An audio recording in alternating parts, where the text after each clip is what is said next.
Summer ghost पूरी कहानी का सारांश। एक शांत शहर में एक शहरी किंवदंती प्रचलित है कि अगर एक विशेष सुनसान हवाई पट्टी पर आतिशबाजी की जाए तो समर घोस्ट नामक आत्मा प्रकट होती है। कहा जाता है कि यह भूत केवल उन्हीं लोगों को दिखाई देता है जो मौत के करीब होते हैं। 3 परेशान किशोर तोमोया सुगिसाकी, आओई हरुकावा और रयो कोबायाशी, जो अपनी अपनी व्यक्तिगत समस्याओं से जूझ रहे हैं, एक गर्मी की रात इस रहस्यमयी आत्मा से मिलने के लिए जुटते हैं। तोमोया एक प्रतिभाशाली कलाकार है, लेकिन उसके माता पिता और समाज उसे पारंपरिक करियर की ओर धकेल रहे हैं। आओई एक शर्मीली और कमजोर लड़की है जिसे स्कूल में लगातार तंग किया जाता है और वह अकेला महसूस करती है। रयो, जो कभी एक शानदार बास्केटबॉल खिलाड़ी था, एक गंभीर बीमारी से ग्रसित है जिसके कारण उसे अपना सपना छोड़ना पड़ा। इन तीनों में एक ही समानता है, वे सभी किसी न किसी रूप में मृत्यु के करीब हैं और इसी कारण वे समर घोस्ट को देख सकते हैं। समर घोस्ट से मुलाकात तोमोया, आओई और रयो एक सुनसान हवाई पट्टी पर इकट्ठा होते हैं और आतिशबाजी जलाते हैं।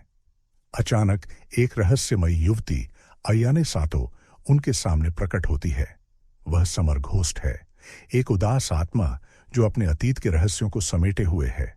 वह बताती है कि वह मरने के बाद इस स्थान से बंधी हुई है और केवल उन्हीं को दिखाई देती है जो मौत के करीब हैं। तीनों उससे आत्मा और मृत्यु के रहस्यों के बारे में पूछते हैं, लेकिन अयाने अस्पष्ट जवाब देती है। तोमोया, जो इस मुलाकात से संतुष्ट नहीं है, इस आत्मा के रहस्य को जानने के लिए अकेले ही आगे बढ़ने का फैसला करता है। तोमोया की जिज्ञासा और जुनून तोमोया बार बार उसी हवाई पट्टी पर जाने लगता है और अयाने से बात करता है। धीरे धीरे उसे अयाने की मौत की कहानी के कुछ हिस्से पता चलते हैं। अयाने बताती है कि उसने आत्महत्या कर ली थी, लेकिन उसकी मौत के पीछे का असली कारण अब भी एक पहेली बना हुआ है।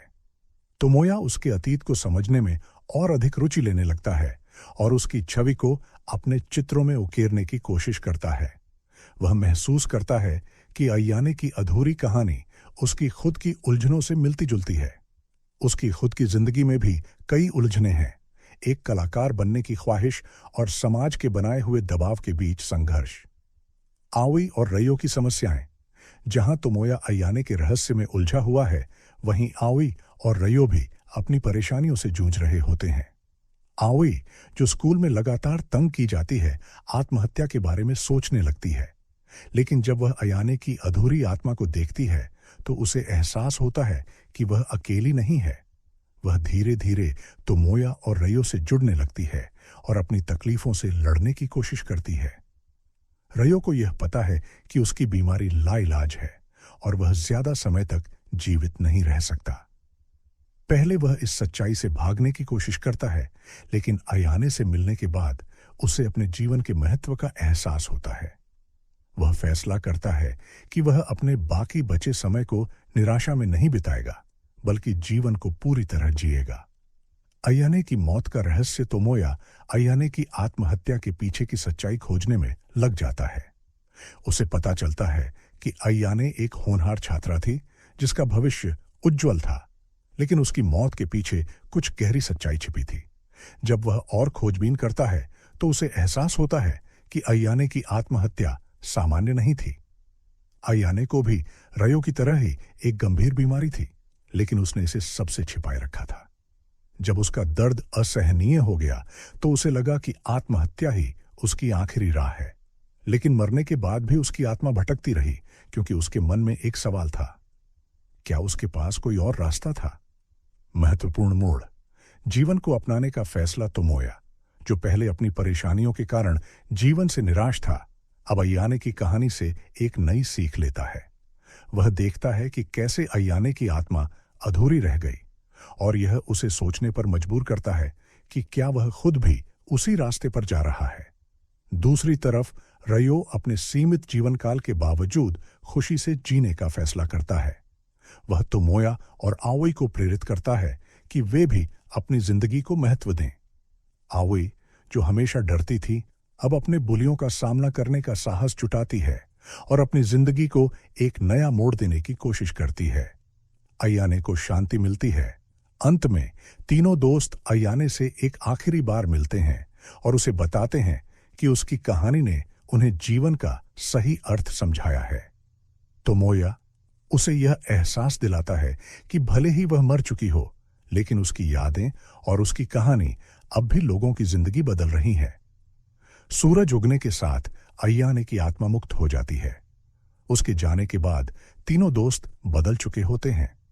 तो मोया आखिरकार अपने कला के सपने को अपनाने का फैसला करता है।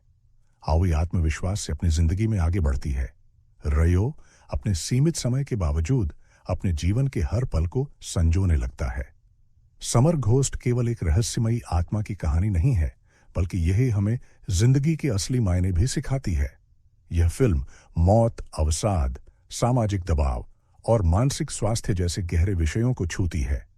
अयाने, जो खुद अपनी तकलीफों से लड़ते हुए आत्महत्या कर बैठी, अपनी कहानी के जरिए दूसरों को जीवन का मूल्य समझाने में सफल हो जाती है। यह फिल्म हमें यह संदेश देती है कि चाहे कितनी भी मुश्किलें क्यों न हों, जिंदगी हमेशा आगे बढ़ने का नाम है।